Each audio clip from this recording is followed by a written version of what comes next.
Well, hello, New York. Let's hear it for the greatest city in the greatest state in the greatest nation in the world. Now, my dear friends, I am so proud and so honored that the people of New York have given me another term to keep doing what I love, fighting to deliver real results for New York in the U.S. Senate. Listen to this. In fact, thanks to the voice of the voters, I am the first New Yorker ever to be elected for 5 terms to the New York Senate. It's deeply humbling, as it is motivating to me.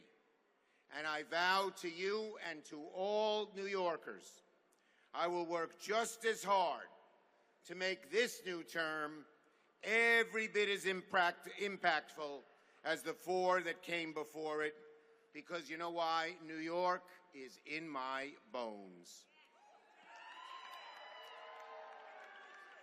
Before I Love New York was our state motto, it was my credo. I love nothing more than visiting every corner of this beautiful state, from the farms in Genesee County to the farmers market in Union Square, learning from everyday New Yorkers about their difficulties and their dreams, and then going to D.C. to do something about it. That's just who I am, and I ain't changing now. I want to recognize my friends and partners in government tonight. Senator Kirsten Gillibrand, my great partner in the Senate. Governor Kathy Hochul.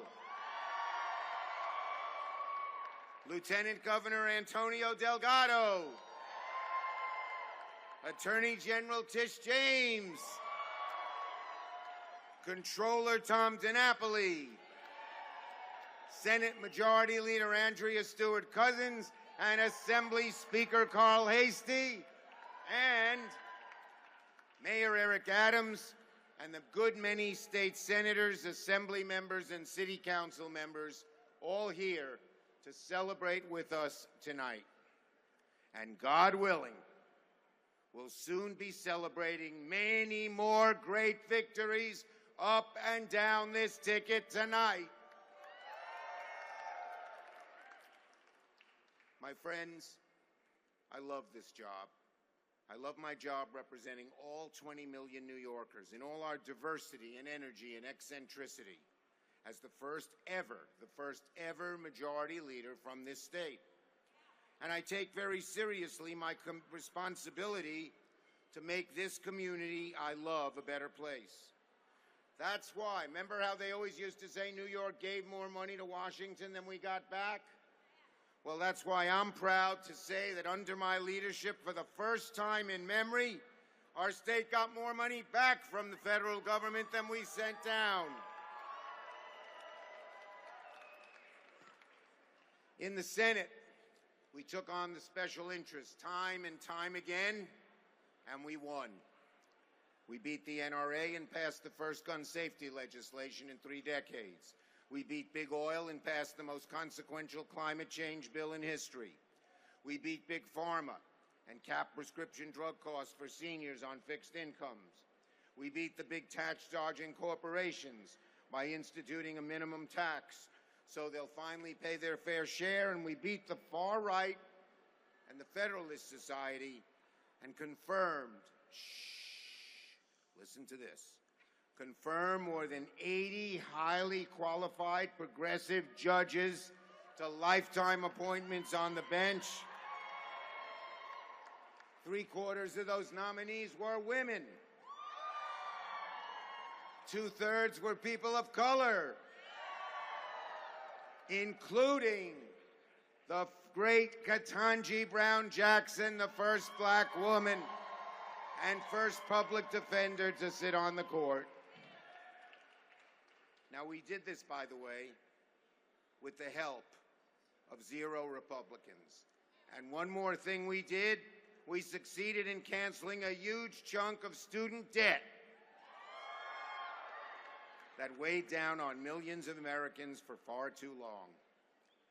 Now, you know, I like to do things on a bipartisan basis whenever I can, especially if it means achieving good things for New Yorkers versus getting nothing at all. You see, neither of my parents had a political bone in their body. My dad was an exterminator, focused on paying the bills. My mom, Selma, was a home worker, whose priority was teaching me and my brother good values. My dad passed away in November. We just had the unveiling of his gravesite. But today, his spirit still walks alongside me.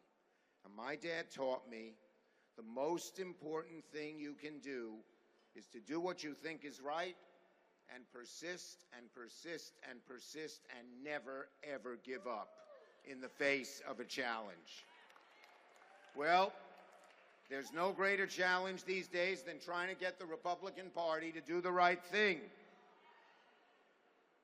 But that didn't stop us in the last 2 years. We passed a whole lot: a bipartisan microchip bill, a bipartisan infrastructure bill, health care to our vets harmed by toxic burn pits, and we're going to get even more done today in the next days. So, here's what we want to get done in the next Senate. We want to protect a woman's right to choose.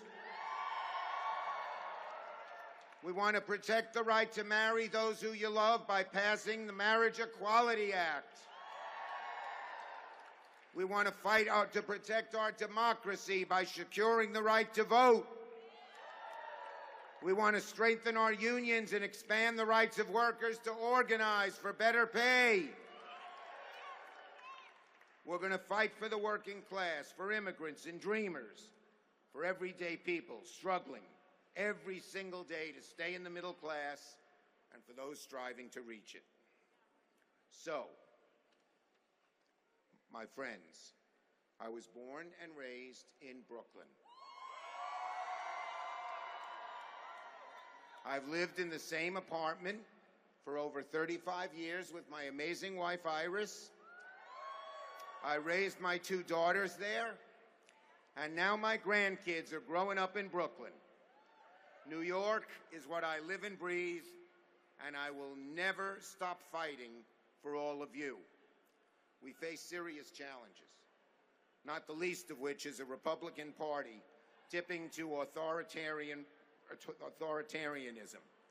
But as my father taught me, we must keep fighting for what is right.